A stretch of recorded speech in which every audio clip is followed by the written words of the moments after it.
주님께서 우리에게 허락하신 참 좋은 새날 새 아침입니다. 함께 찬송을 부르시겠습니다. 찬송가 436장으로 같이 찬송을 부르십니다. 찬송은 436장입니다.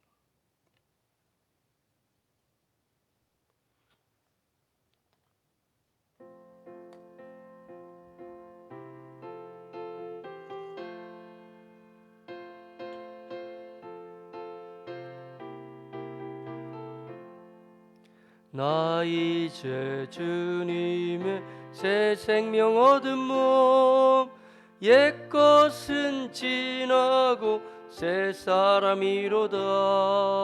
그 생명 내 맘에 강같이 흐르고 그 사랑 내게서 해같이 빛난다. 영생을 누리며 주 안에 살리라. 오늘도 내일도 주 함께 살리라. 주 안에 감추인 새 생명 얻으니 이전에 좋던 것 이제는 값없다. 하늘의 은혜와 평화를 맛보니 찬송과 기도로 주 함께 살리라. 아멘. 영생을 누리며 주 안에 살리라.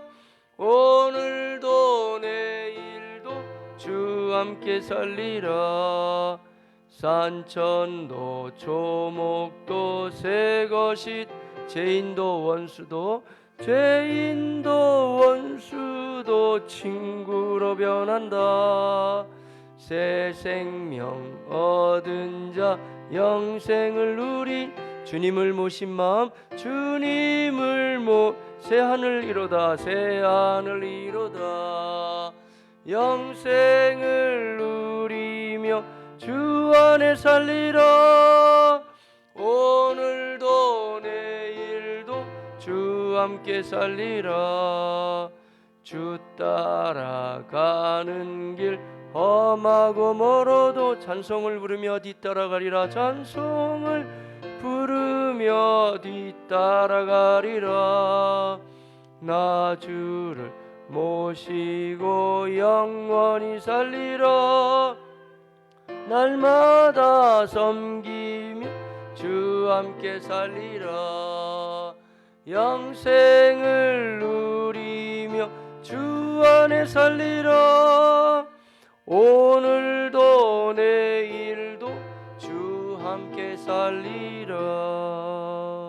아멘. 사도신경으로 우리의 신앙을 같이 고백하겠습니다.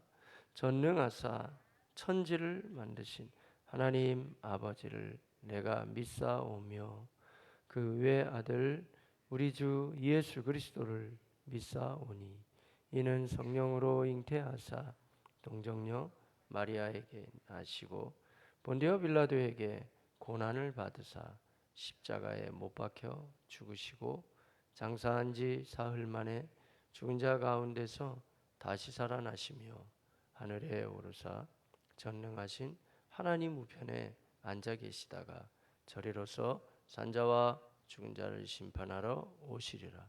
성령을 믿사오며 거룩한 공예와 성도가 서로 교통하는 것과 죄를 사하여 주시는 것과 몸이 다시 사는 것과 영원히 사는 것을 믿사옵나이다. 아멘.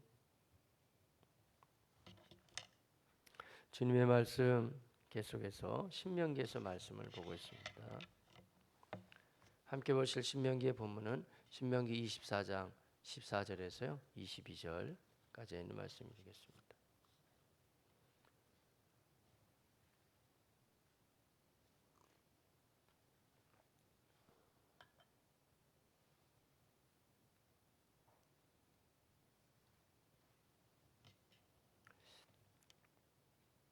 함께 봉독하십니다. 신명기 24장 14절로 22절입니다.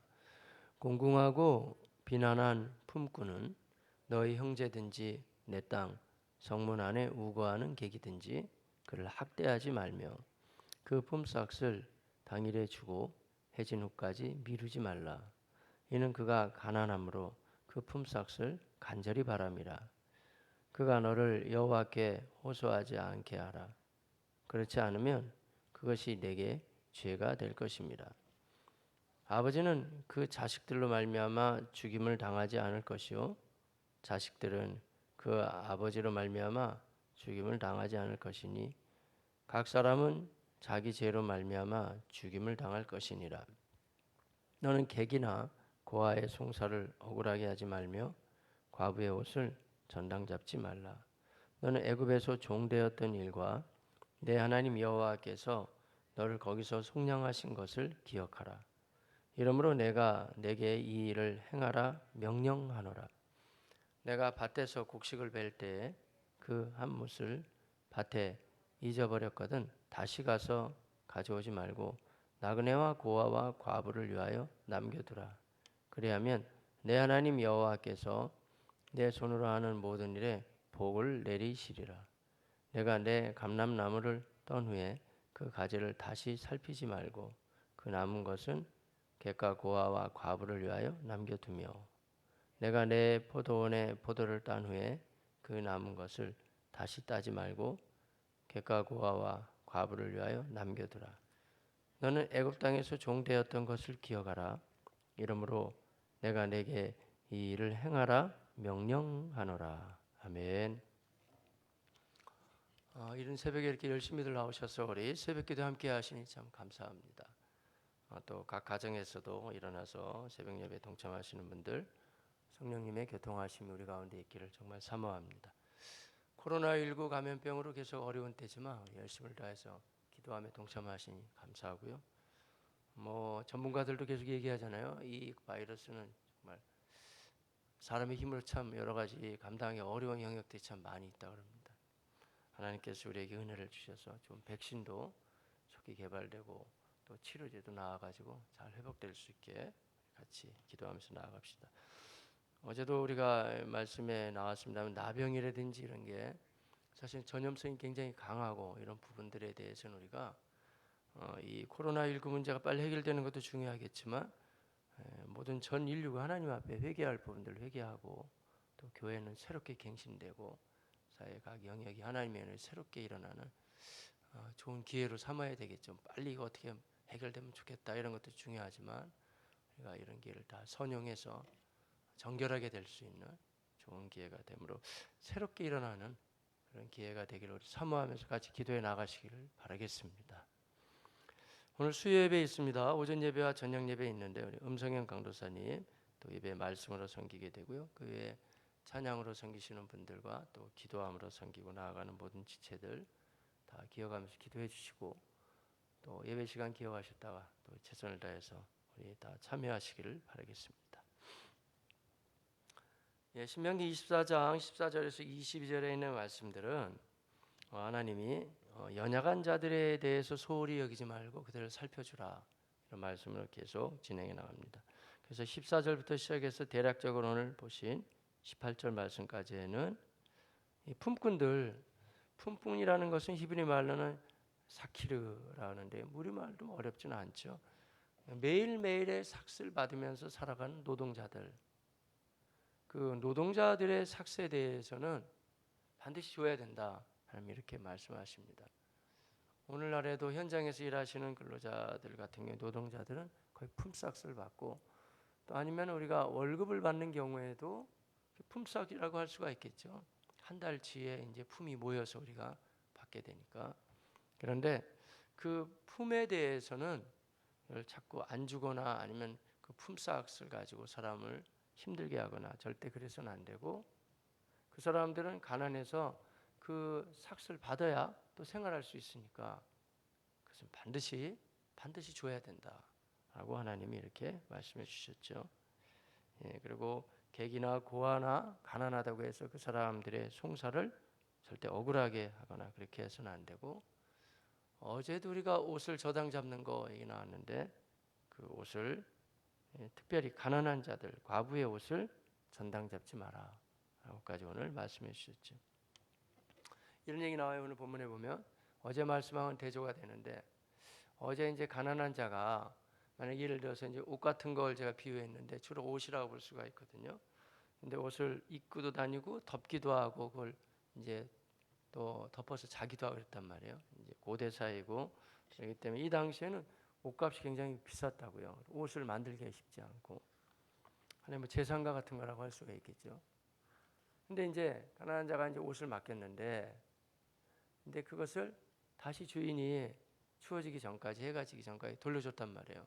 그럼 어제 말씀에 하면 그것을 가족들이 덮고 자면서 야 이렇게 고마운 사람이 어디 있냐 그러면서 그렇게 고맙게 여긴다면 그 사람들에 대해서 이제 그 혜택을 베푼 사람을 하나님이 기억해주고 그들에게 복을 주시겠다 이 말씀하셨죠.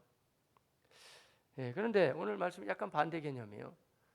근데 이제 그날 일해서 그 품을 받아야 되는데 그걸 안 준다면 어떻게 되겠어요? 집에 가서도 왜 이걸 안 줬냐 그러면서 억울하게 생각하고 또 화가 나 있고 만약에 그렇게 한다면 하나님이 그것을 들으셔서 안 준 사람을 하나님께서 내가 가만히 두지 않겠다. 그것이 그에게는 죄가 될 것이다.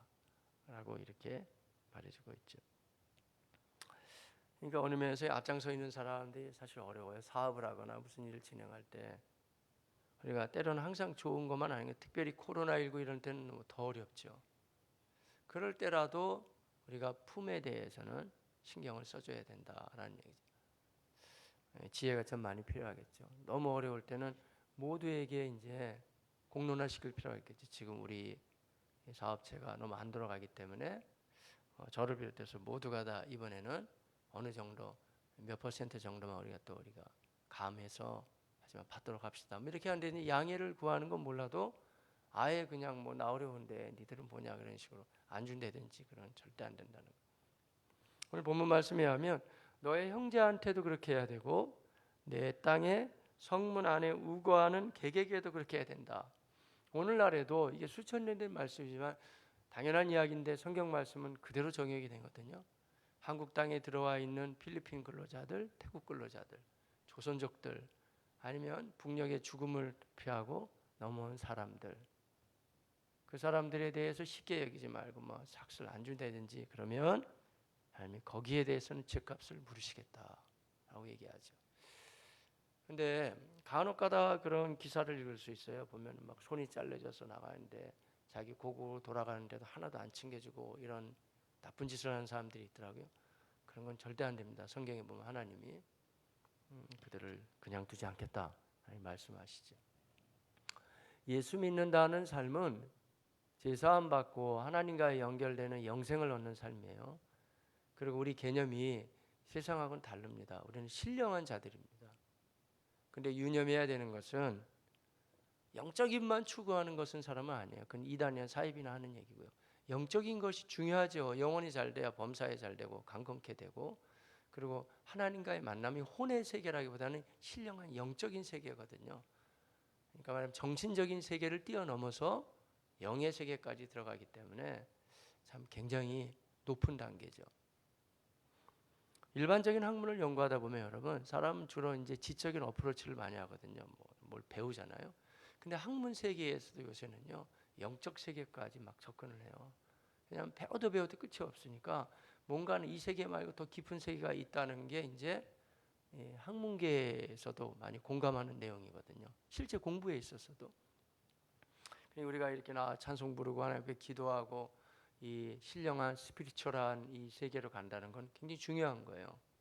하지만 우리의 삶이 그냥 거기에 머물러 있지만은 아니에요, 여러분. 마치 예수님과 더불어 제자들이 변해산에 올라갔을 때 여기가 좋사오니 했지만 우리가 내려가야 된다고 주님이 말씀하셨듯이 우리도 신령한 세계에 대한 경험과 성령의 체험과 하나님의 말씀을 듣고 항상 너무 귀하죠, 이런 삶이. 그러나 성경이 말씀하시는 방향성은 항상 현장이 있어요.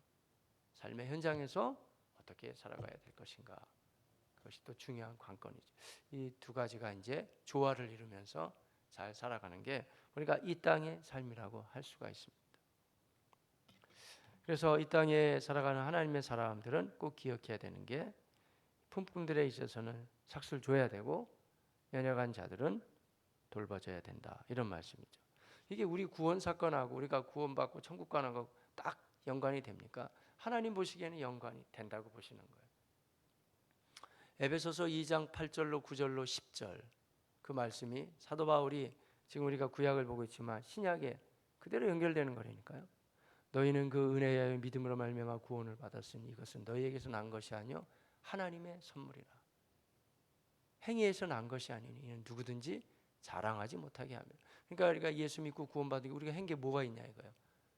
예수 그리스도께서 십자가상에서 피 흘려 친히 죽으심으로 부활하심으로 구원을 완전히 이루시고 성령의 도우심 가운데 우리가 믿어서 이제 구원받는 거 맞죠? 이건 선물이라는 거예요.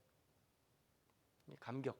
그러니까 믿음 생활에 신앙 생활에 오늘 본문에 또 그게 등장합니다만은 중요한 하나의 그 정점이 항상 예수 그리스도의 십자가 사건이고 우리에게 적용한다 그러면 그런 말미암아 우리가 죄악 속에서 건짐을 받게 된 거. 오늘 본문도 지금 이제 가난한 자들을 배려해라. 너 애굽에서 종살이 했던 거 또 나오거든요. 그리고 또 나아가서 오늘 본문 말씀에 보면 곡식을 거둘 때에도 좀 어려운 사람을 위해서 남겨두라 했을 때 또 하나님 말씀하시죠. 너 애굽에서 건짐받은 거 그거 생각해야 된다 이런 얘기예요. 마찬가지죠. 우리도 오늘날에 있어서 우리가 모든 일을 진행할 때 교회에서 봉사할 때도 그렇고 아니면 사회생활을 해나갈 때도 성경은 여전히 우리에게 또다시 격려하고 말씀하시는 너가 애굽에서 종살이 할 때 건짐받은 거 우리 식으로 그대로 우리가 한번 대입해 본다 그러면 너 예수도 하나님도 모르고 인생 허무하게 허망되게 그렇게 살 때 예수님이라는 이름을 듣고 예수 믿어서 제사함 받고 구원받고 이 코로나19로 불안한 때에도 너가 그 평강을 누리고 있는 거 하나님의 혜택인 거 은혜인 거 알지 못하느냐 주님이 말씀하시죠.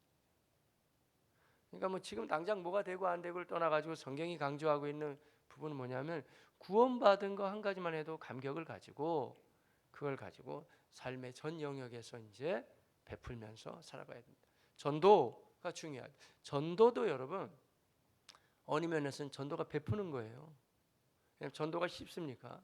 아무나 붙잡고 전도하고 아는 사람 전도하고 이게 쉬운 게 아니에요, 여러분. 그러나 내가 이 구원의 감격이 있기 때문에 때로는 내가 욕을 먹을 수도 있고 사람들한테 또 비아냥거리가 될 수도 있지만 그럼에도 불구하고 내 속에 들어있는 그리스도의 복음을 전해야 된다는 당위성을 가지고 내가 전한단 말이죠. 또 나누는 거예요. 가장 큰 선물이라고 할 수가 있죠. 탈무드의 얘기처럼 물고기 몇 마리 잡아주는 것보다는 낚시하는 법을 알려주면 가장 되듯이 영생이라는 거, 예수 믿는다는 거는요 전 영역을 바꿔버릴 수가 있습니다. 이 전도의 나눔도 우리가 선한 마음이에요. 감격을 가지고 전도를 하라 이런 말씀이죠.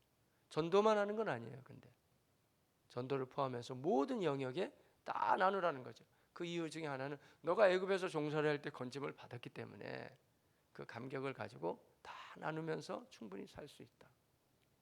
바로 이런 말씀인데요.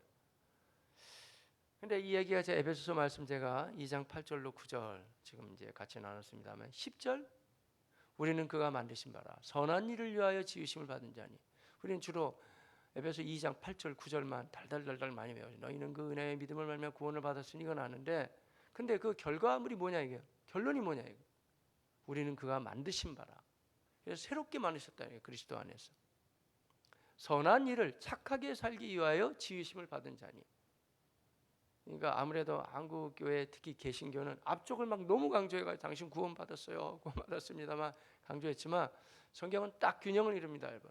그렇게 구원받은 게 분명한 사람은 우리는 그가 만드신 바라 선한 일을 위하여 지으심을 받은 자니 가정에서도 착하게 또 아니면 사회생활 속에서도 착해서 구원받는다? No 그렇지 않죠 여러분.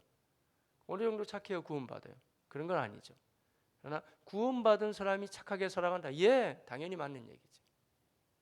청교도들도 그런 관점을 가지고 다 본 것처럼 뭐 부족한 종도 마찬가지로 그렇게 보죠. 저 사람이 어떻게 살아가는 삶의 양식이 중요하지. 아무리 자기 혼자 믿음이 있다고 해도 별 의미가 없죠. 중요한 것은 삶의 태도가 바뀌었냐. 살아가는 양상이 바뀌고 있느냐. 그게 아주 중요하죠. 억지로 하는 게 아니에요. 억지로 하면 그게 율법주의가 되죠. 성경은 억지로가 아닙니다. 생각해봐라. 애굽에서 종살이 할 때 그 비참한 생활을 했는데 하나님 건져줬는데 말이죠. 그런데 그 구원의 감격이 있는 사람이라고 한다면 어떻게 살아갈지를 한번 생각해 보아라. 이런 거죠. 성도님들이 종종 이제 가위 눌림이 있으시거나 그러면 이제 기도해드리고 이러면 하나님 참 해방을 많이 주세요. 그거는 뭐 목회자에게 엄청난 영역이 있는 게 아니고 영적인 세계를 그들로 하여금 알게 하는 거죠. 이제 아 그렇구나. 하나님이 이런 부분에 완전한 자유. 뭐 한두 건이 아니니까요. 그래서 너무 힘드시거나 그러면 우리 기도하시자고요. 그러면 그건 또 하나님이 어둠의 세력을 해결해 버리시고 영적 세계이기 때문에 틀림없지 않으면 해결해 주시는 거. 제가 생각하면 그게 가위 눌림이었어요. 제가 초등학교 6학년 때부터 교회를 이제 다니기 시작했는데 그 전에 지금 다 생각이 난다니까요. 4학년, 5학년 이렇게 어렸을 때 보면 저는 초저녁잠을 일찍 자는데 하여간 잠을 자다 보면 간혹 이렇게 시커먼데 저를 누가 막 집어넣는 거예요. 그 목 같은 걸로 막 받고 막 여러분도 그런 경험이 혹시 있는지 모르지만 그게 다 이제 어둠의 세력 때 회방하지. 그러니까 만약에 예수 안 믿고 아무것도 모른다. 근데 만약에 평생 그렇게 살아간다. 눈만 감으면 그렇게 괴롭힌다고 하면 가정을 해보세요, 여러분. 얼마나 괴로운 사는 게 아니에요. 근데 의외로 말이죠. 지금 현대인들 가운데 그런 사람들 많아요. 근데 예수 믿게 되면 그런 부분은 뭐 싹 해결되거든요. 할렐루야. 그러니 틀림없이 하나님도 계시고 천국도 있고 영생도 있고 다 있는 거라니까요, 여러분. 맞다니까요. 틀림없어요. 네, 예수 믿고서 그것만 탈피했어도 네가 평생을 감사하면서 살아가야 되지 않겠느냐 이런 거죠. 어떤 사람은 그냥 공연히 삶이 허무해지고 괴로운 사람도 있어요. 여러분. 이유 없어요. 그냥 괴로워요. 그런데 예수님을 믿게 된 다음부터 우리에게 주시는 그 놀라운 기쁨과 기대감. 이 코로나19 때 뭐가 그렇게 좋아요? 뭐 좋게 뭐가 좋아요? 다 어렵지 뭐 힘들지 그러는데도 참 희한한 일이니까요. 여러분. 그래도 예수 믿는 사람이 가장 안정되어 있어요. 보면. 왜냐하면 가장 밑바닥이 흐르는 그 믿음이 있고 없고를 떠나가지고 개념 중에 하나가 그래 하나님이 나에게 주어진 생애까지 살다가 오라 그러면 가면 되는 거지 뭐 이런 마음이 믿음이 없어도 항상 깔려져 있거든요. 그게 뭘까요? 그게 천국 소망이에요, 여러분. 정말 감사히 여기시길 바라겠습니다. 죽는 것을 들어와 일평생 벌벌 떤다니까요. 제가 저기 쌍정릉 있을 때 그 광명 아파트 맞은편에 그 보면 양로원이 있어요, 여러분. 어르신들 모여 있는데 복지센터. 여기는 뭐 많이 못 가봤네. 거기 전도 많이 했어요, 여러분. 80, 90 다 넘으셔도 어르신 죽는 거 두렵지 않으세요? 아유 무섭지. 다 그런 거예요. 해결하는 사람 누가 있어요? 해결하는 사람이. 무서우니까 화도 친다는 거예요. 당장 그런 거 생각하면 머리 아프고 힘들고 두렵고 그러니까. 그런데 예수 믿으면은 우리는 하도 교회를 다니다 보니까 그런 건 목사님 구원받은 건 나 이미 오래전에 받았다고 치고 어디 그렇게 치고가 나와요, 여러분. 말씀 중간중간에 너 애굽에서 건진받은 거 그 감격을 가지고 가난한 자들을 도와줘. 그러니까 그 구원의 감격이 없으면 아무것도 안 되는 거예요. 처음부터 끝까지. 왜냐하면 기초가 안 서 있는데 무슨 건물이 있어요. 구원의 감격의 기초가 항상 넘쳐나시길 바라겠습니다. 근데 놀라운 이 비밀 중에 하나는 이 정말 비밀이에요, 여러분. 이 구원의 감격, 그러니까 저는 이제 확신보다 감격이라는 말을 쓰고 있는데 믿음 생활은요, 여러분 감격이 좀 있어야 돼요. 저 카톨릭 분위기는 저는 아니라고 봐요. 저는 사도행전적 분위기가 아니에요, 여러분. 그 안에 예전적인 분위기죠. 일반 종교 비슷하죠. 그러니까 아닌 게 많다니까요, 로만 카톨릭 속에는. 사도행전적인 교회를 한번 꿈꾸셔야 돼요. 그 속에 있는 교회들은 항상 감격 있고 감사가 있잖아요. 복음서의 제자들과 사도행전 제자는 같은 제자인데 다르잖아요. 왜냐하면 예수 그리스도의 부활 사건을 확신을 가지게 됐을 때, 그리고 복음에 대한 확신을 제대로 가지게 됐을 때는 전혀 다른 감격을 가지고 사도행전 얘기나 이 이야기나 똑같네요, 여러분. 그때 보면 다 서로 간에 재산까지 내놔가지고 나눠 먹기도 하고 막 그래요. 이상적인 교회의 모습이 등장하게 되죠. 억지로는 아무도 못합니다, 여러분. 이렇게 서로 간에 나눠 먹고 여러분 다 같이 우리가 다 같이 살아야 됩니다. 이런 이상적인 모델이 뭐죠? 그게 사회주의 아니에요. 공산주의. karl 마크스 다 실패했잖아요, 여러분. 실패했어요. 제가 요즘에 사상에 대한 이야기를 자꾸 들고 나오는데 왜냐하면 이단도 구별하고 우상단지도 구별하는데 배운 사람들의 사상적인 접근, 그것도 머리가 거의 천재적인 사람인데 하나님을 대적하는 무신론자들이 만들어놓은 사상들이 막 들어가 있거든요. 구별이 안 되는 거예요. 국민일보에 계속 나오던데 그런 칼럼들은 읽어볼 필요가 있더라고요, 여러분. 칼 막스, 막시즘, 무시무시한 이름입니다. 하나님하고는 정반대입니다. 전 잘은 모르지만 제가 학부의 전공이 정치경제에서 조금 압니다. 칼 막스의 사상, 막스, 엥겔스 뭐 이런 사람들. 그런데 그건 하나님이 없어요, 여러분. 막 들어가는데 실패했죠. 공산주의 이론이 뭐냐면 다 잘 살자 우리. 근데 하나같이 다 못 살게 됐잖아요. 지금 북녘을 보십시오, 여러분. 실패했죠. 무신론이죠. 근데 이게 영적인 문제이기 때문에 이거야말로 영적인 문제. 스물스물 많이 들어와요. 지금 어떻게 들어오는지 아세요, 여러분? 그러니까 우리가 잘 분별해야 합니다. 지금 변장을 해서 들어왔다고 전문가들이 계속 얘기하더라고요. 국민일보 제가 칼럼을 쭉 보고 있는데, 그래서 치고 못 들어오니까, 지금 막시즘이 못 들어오니까 들어오는 게 뭔지 아세요? 동성연애를 가지고 이슈를 삼아서 들어왔는데 이게 생각보다는 전 세계적으로 잘 먹히고 있다는 거예요. 그래서 기독교적인 눈을 떠가지고 이 칼 막스의 막시즘, 공산주의 이론이 스물스물 들어오는 게 지금 다 실패했어요, 공산주의가. 근데 이게 변장을 했다는 거예요. 지금 코로나19 바이러스가 이게 지금 변형될까 봐 무섭잖아요. 이제 변형을 했다는 거예요. 지금 전문가들 얘기는. 그래 동성연애라는 이슈를 가지고 탁 들고 와가지고 이걸 밀어붙여서 차별금지법 같은 거 다 통과하시고, 전 세계가 다 그렇거든요. 하나하나씩 없어나가는 거라는 거예요. 성경이 잘못됐다는 얘기를 하고 교회를 무너뜨리고 다 이런 거에 이 종말 시대에 지금 우리가 살고 있는 모습이. 모르겠어요. 새벽부터 이런 말씀드려 여러분 어떻게 다가올지 모르겠습니다만, 어쩌면 여러분한테도 제 얘기가 설득력 없이 다가올 수도 있어요. 왜냐하면 세상 언론 매체를 통해 이미 많은 걸 지금 들어왔기 때문에 목사님에게는 훨씬 더 고리타분한 얘기가 될 거야 라고 생각하실 수도 있겠지만, 좋아요. 그렇다면 냉철한 이성과 성령의 도움을 받는 가운데 한번 좀 객관적으로 한번 생각해 보시죠. 뭐가 옳은가 그런가. 방향은 맞는데 인간이 하나님을 빼놓고 이걸 이루어 가려고 했을 때는 다 이상하게 되는 거예요. 이슈는 항상 멋있잖아요. 사회 정의 구현, 모든 사람이 동등하게. 비슷하네요, 오늘 말씀도. 근데 성경은 그걸로 끝나지 않아요. 억지로 할 때는 이상한 모습이 나타나는 거예요, 세상에서는. 성경은 그게 아니라 이 마음 깊은 곳에서 사상으로 되는 게 아니라 내가 구원받았다는 이 감격, 그리고 또 나아가서는 오늘날에 있어서는 예수의 말씀하면 성령의 도와주심. 내 힘으로 하는 게 아니에요. 사람 마음에는 거창하게 뭐 사회 정의구현 얘기하는 것 같지만 속에는 다 꼼수들이 있는데 그거 가지고는 안 되고 순전한 마음을 가지고 해야 되니, 이 순전한 마음이 어떻게 올라오냐 이거예요. 올라와요, 여러분에게? 죄인한테는 못 올라온다는 거예요. 올라오는 근거가 하나가 뭐냐면 나 같은 것이 구원받아서, 안 그러면 칙칙하고 어둡고 나도 모르죠, 내 인생을 살다가 우리가 어떻게든지 어떻게 알아요? 알코올 중독자가 됐는지, 아니면 살기 힘들다고 중간에 인생을 포기해버렸는지, 만약 예수 안 믿었다 그러면, 또 아니면 여러 가지 인간적인 꼼수만 생각하면서 남을 괴롭히며 살고 있는지 모르잖아요.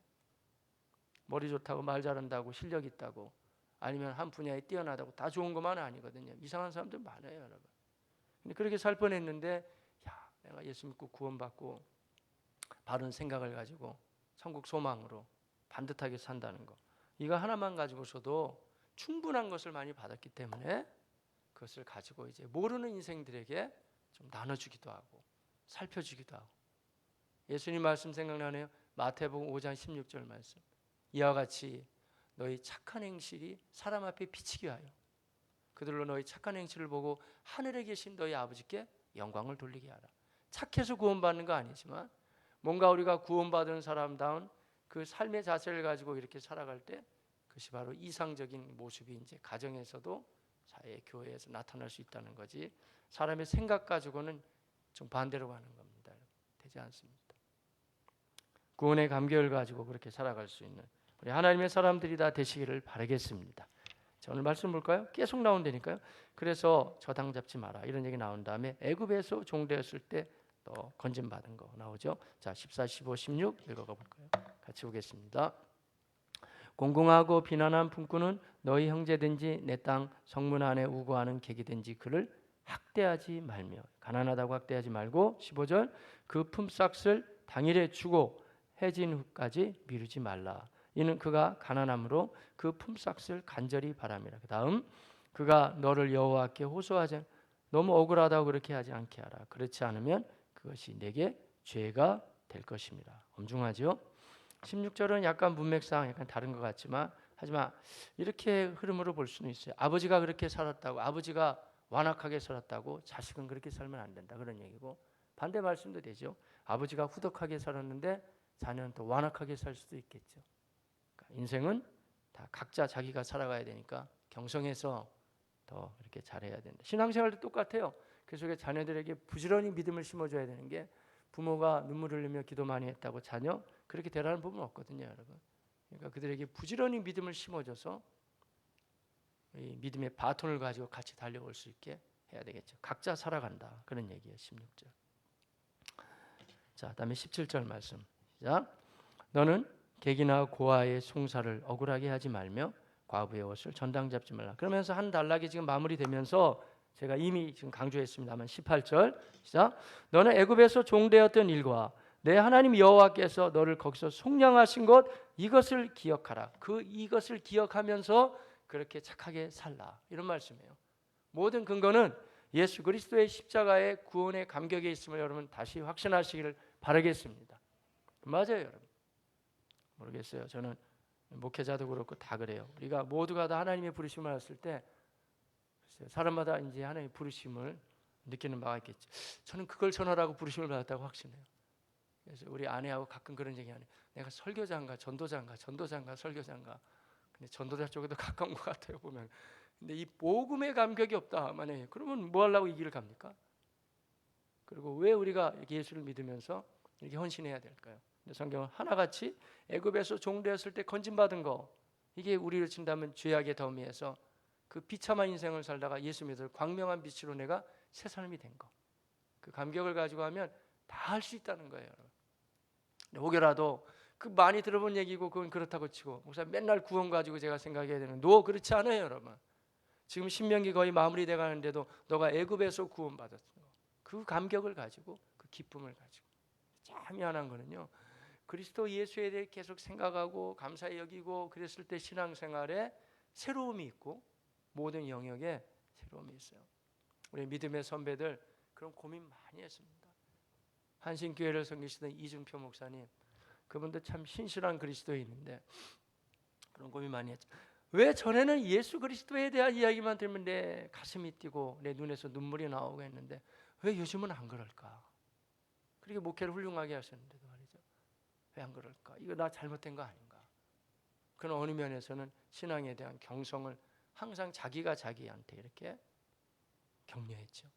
우리도 마찬가지예요. 자, 다음에 19절 이하에 있는 말씀 보면, 여기는 뭐 다 보시면 좋겠습니다만은 남겨두라.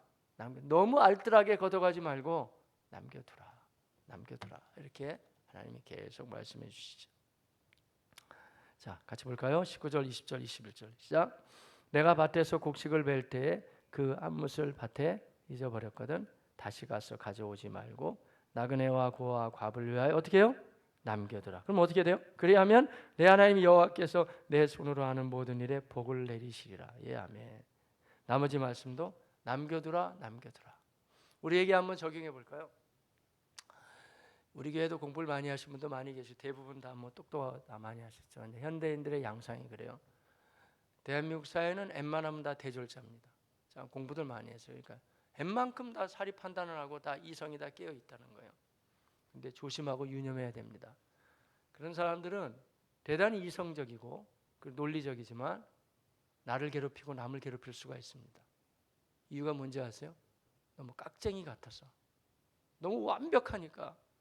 여러분 자녀도 고쳐준다고 해서 너무 완벽하게 막 몰아가 보세요, 여러분. 저도 그런 실수를 가끔 한 것 같아요. 그래서 참 후회되는 게 있더라고요. 아무리 내가 그를 올곧게 세워주려고 해도 때로는 진짜 좋은 부모는 알면서도 넘어가 줄 수 있는 여유가 필요하더라고요. 저도 아빠 되다 보니까 한참 하다 보니까 나중에 다 이제 성경을 통해 깨닫게 됐는데 자식들이 벌써 다 커버렸더라고요. 그 너무 막 그냥 막 긁어내고 그걸 막 다 그냥 논리적으로 따지고 확실하게 하고자 하는 거, 우리는 옳은 방향으로 했지만 성경적으로 보면 그렇게 좋은 방법도 아니더라고요. 고쳐는 줘야 되겠지만 때로는 세우는 줘야 되겠지만 어떤 경우에는 우리가 알면서라도 약간은 기다려주고 남겨두는 자세가 필요하지 않을까요? 부부지간의 관계도 그렇고 때로는 부모 자식지간에 모든 영역에서. 그러니까 왜 많이 배운 사람들이 부딪히고 싸우냐면 논리가 딱 서 있거든요. 비판 능력이 딱 학문이라는 거 얻으면서 비판 능력을 배양하는 거예요. 박사가 되면 될수록 석사 되고 박사 되면 남의 논문 논평하는 거 아니에요. 이게 뭐가 잘못됐다, 이거 뭐 각주 잘못됐다, 맨 이런 거거든요. 그러니까 그걸 가지고 사회생활 속으로 들어갔을 때, 가정으로 들어갔을 때 말이죠, 다 눈에 보이니까 이거 잘못됐다 뭐 이거. 성경은 여전히 말씀하시기를 남겨두라. 피할 수 있는 여지를 좀 남겨두라. 물론 이렇게 나눠 먹는 것도 해야 되겠지만 남겨두라. 근데 목사님, 내 마음에는 그런 여유가 전혀 없네요. 그래서 구원의 감격을 가지라. 성경에는 그렇게 되는 거죠. 결론입니다. 똑같은 말씀을 왜 또 하겠는가? 한번 여러분도 이 아침에 생각해 보세요. 왜 18절 나왔는데 또 나와야 되는가? 마무리되면서 22절 시작. 너는 애굽 땅에서 종되었던 것을 기억하라. 이러므로 내가 내게 이 일을 행하라 명령하노라. 한번 우리에게 적용해 볼까요, 여러분? 그럼 하나님이 우리의 죄악과 치부와 연약함을, 만약에 우리가 그 똑똑한 척하면서 남의 것을 다 드러내고 지적한다고 했을 때, 만약에 하나님의 것을 우리에게 드리는다고 우리 살아남을 인생이 한 명이나 있어요? 아무도 없을 거예요, 여러분. 근데 너희는 그렇게 용서받고 감사하게 하면서 다른 영역에 대해서도 그렇게 나누기도 하고 격려하기도 하고 이렇게 나아가야 된다는 거예요. 인간의 본성 가지고는 어렵습니다. 이론에 불과하고 억지로 만들 겁니다. 그게 바로 이데올로기 접근입니다. 우리 항상 성경적인 접근을 하시기를 바라겠습니다. 나는 안 되고 예수 그리스도를 말미암아 내가 구원 받았기 때문에 그 고마움과 사랑과 감격을 가지고 성령의 도움을 받는 가운데 우리 힘으로는 안 되지만 예수님이 도와주시고 성령이 역사하시면 될 겁니다, 여러분. 그래서 전하고 나누는 삶이 다 되시기를, 오늘도 그래서 풍성한 삶 되시기를 주님의 이름으로 축복합니다. 기도하겠습니다. 우리 함께 기도하실 때, 하나님 아버지, 우리가 말씀을 듣고 보니 이 고도화된 학문의 시대에 쏟아지는 정보사회 속에 하나님 아버지, 저희 마음 가운데 논리와 판단 능력과 때로는 비판 능력은 서 있지만 나눠 먹기도 하고 격려하고 또 때로는 그들을 기다려주고 또 아니면 덮어주기도 하고 이런 마음의 여유가 정말 필요한데, 하나님 급변하는 시대 속에 저희 마음에 그런 것이 참 없습니다. 성경은 여전히 말씀하시기를 너도 애굽에서 종살이할 때 하나님이 건져내신 거 그거 기억하며 감사하며 나눠야 된다 말씀하셨듯이, 하나님 저희가 오늘날에 있어서 이 말씀은 그대로 적용되죠. 지약에서 건진받아서 예수 믿고 구원받은 거 그 감격이 있어야 된다는 것이고, 또 더욱이 지금은 예수님이 성령으로 역사하시겠다 말씀하셨습니다. 구원의 감격과 성령의 역사로 말미암아 저희가 착하고 선한 삶을, 그리고 때로는 여유 있는 삶을 살아갈 수 있게 주님 도와주옵소서. 우리 힘 가지고 부족합니다. 주님께서 도와주옵소서. 같이 기도하겠습니다. 전능하신 하나님 우리 아버지의 은혜와 사랑을 참 감사합니다. 너희가 애굽에서 종되었던 일과 내 하나님 여호와께서 너를 거기서 속량하신 것 그것을 기억하라. 이러므로 내가 내게 이 일을 행하라 명령하노라 하나님 말씀하셨듯이, 오늘날에 있어서도 너희는 그 은혜의 믿음으로 말미암아 구원을 받았으니 이것은 너희에게서 난 것이 아니요 하나님의 선물이라고 말씀하시며, 우리는 그가 만드신 바라 그리스도 예수 안에서 선한 일 착한 일을 위하여 지으심을 받은 자니 우리에게 말씀하여 주셨습니다. 하나님 아버지, 억지로 하자니 얼마나 우리가 율법에 눌리겠습니까? 주님, 그러나 아버지 이 구원의 감격을 가지고 성령의 도우심을 받는 가운데 우리가 하나님의 사람답게 그렇게 살아가기를 원할 때 우리 하나님 그 구원의 역사로 말미암아 우리를 도와주시고, 더 나아가서는 성령의 역사로 말미암아 우리에게 할 수 있는 능력 주시겠다고 말씀하시니 감사합니다. 주여, 엄중하게 우리 자신을 돌아보며 만에 하나 우리가 예수님도 모르고 하나님도 모르고 믿지 않았더라면 어떠한 인생을 살아갔겠는가. 하나님 아버지, 우리 비참함을 살펴볼 수 있게 도와주시고 구원받아서 이 정도 산다는 감격과 기쁨을 가지고 주님, 우리가 이 신령한 세계를 사는 사람답게 현실 속에 들어가서 또한 진정한 그리스도의 사랑을 베풀고 나누고 격려하고 이렇게 살아갈 수 있는 하나님의 사람들이 되어지게 하시옵소서. 존귀하신 하나님, 주의 이름을 송축합니다. 주신 말씀 붙잡고 기도하였는데 그대로 되어지게 될 줄로 믿습니다. 감사헌금으로 봉헌하며 여러 제목들이 담겨져 있습니다. 하나님 앞에 새벽제단 열 수 있는 것도 감사하고 또 여러 가지 인생 문제를 놓고 주님 앞에 기도하기도 합니다. 또 자녀를 축복하며 일천 문제 드리고 또 제목을 가지고 사업장을 위해서도 주의 손에 올려드리며 기도하기도 합니다. 하나님 모든 제목들을 주의 손에 올려드립니다. 헌금 쓰여질 때 주의 영광 나타나게 하옵시고 간청하는 기도의 제목들 다 응답받아서 하나님을 날마다 새롭게 경험하며 살아가게 하시옵소서. 이제 우리가 기도할 때 성령 안에서 기도를 집중해서 기도함으로 말미암아 우리가 구원받았다는 감격이 더 새로워지고 내 이름으로 구하라 그리하면 받으리니 너희 기쁨이 충만하리라 하셨는데 예수의 이름으로 기도만 할 수 있다는 사실만 해도 감사하고 감격하며 더 힘있게 기도하는 복된 시간이 되어지게 하시옵소서. 예수님의 이름으로 기도하였습니다. 아멘. 하늘에 계신 우리 아버지여 이름이 거룩히 여김을 받으시오며 나라가 임하시오며 뜻이 하늘에서 이루어진 것 같이 땅에서도 이루어지이다. 오늘 우리에게 일용할 양식을 주시옵고 우리가 우리에게 죄 지은 자를 사하여 준 것 같이 우리 죄를 사하여 주시옵고 우리를 시험에 들게 하지 마시옵고 다만 악에서 구하시옵소서. 나라와 권세와 영광이 아버지께 영원히 있사옵나이다. 아멘. 좋으신 하나님 우리 아버지, 하나님 보좌 앞으로 저희가 달려나왔습니다. 오늘도 우리에게 귀한 말씀 허락하여 주신 것 감사합니다. 주여, 정말 하나님이 원하시는 그런 삶으로 살아간다면 우리가 구원받은 감격을 가지고 가난한 자, 어려워하는 자들 좀 살펴주기도 하고 또한 삶의 전 영역에 주님 우리가 너무 비판력을 가지고 접근하는 것이 아니고 좀 남겨두기도 하고 기다려주기도 하는 그러한 여유를 가지고 우리가 나아갈 수 있는 하나님의 사람들로 우리가 살아가기를 원합니다. 아버지여 도와주시고 같이 하시고 우리 아버지 하나님 함께하여 주시옵소서. 예 하나님, 이 시간에도 우리가 하나님께 기도하며 주님 앞에 다 구하며 주께 원하오며 바라옵나니 주여 도와주시고 같이 하시고 역사하시고 인도하여 주시옵소서. 오직 주님의 도움만을 바라보고 주님 앞에 나아가길 원합니다. 아버지 주 앞에 나아가길 원합니다. 남겨두라 하나님 말씀하여 주십니다. 하나님 남겨두길 원합니다. 아버지 때로는 우리가 다 알고 있지만 주님 모든 것을 다 판단할 수도 있겠지만 그러나 그것은 하나님의 영역으로 남겨두라 하나님 말씀하셨는데 하나님 아버지 모든 인간관계 속에서도 그렇고 삶의 현장에서도 하나님 저희가 때로는 그 부분을 기다리고 남겨두는 그런 여유로움이 우리에게도 있어지길 원합니다. 아버지 하나님 앞에서 남겨둘 부분을 남겨두길 원합니다. 주님 도와주시고 같이 하시고 아버지 함께하여 주옵소서. 하나님 이 시간에도 하나님께 기도하고 주님 앞에 간구하며 주께 구합니다.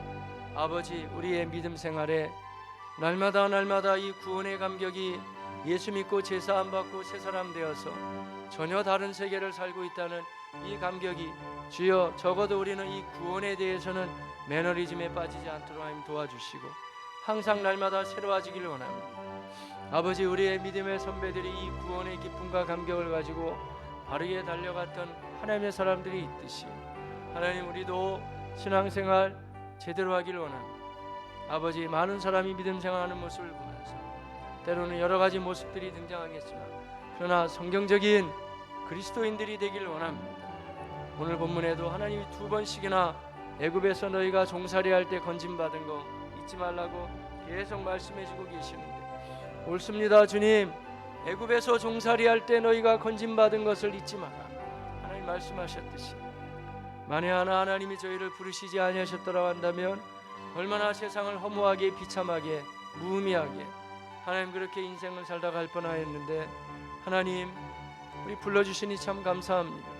나 같은 죄인이 제사함 받아서 주님 앞에 옳다함을 얻게 되었는데 하나님 아버지 모든 어둠의 세력을 다 끊어버리게 되었고 하나님의 사람으로서 살아갈 수 있는 길을 열어주시니 감사합니다.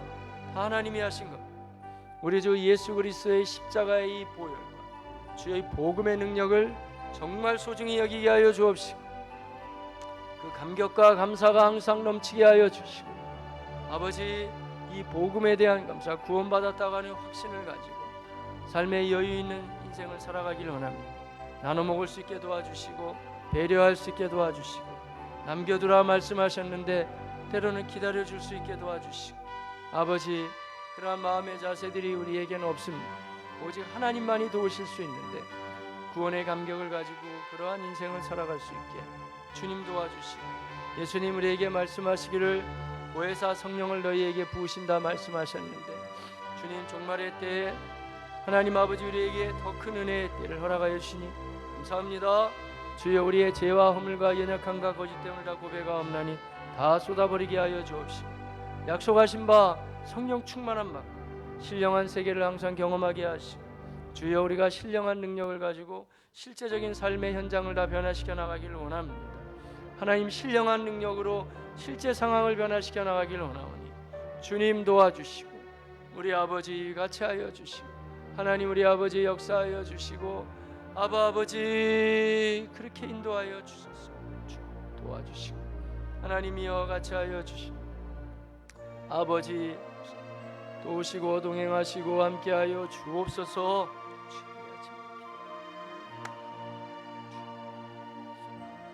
신령한 세계를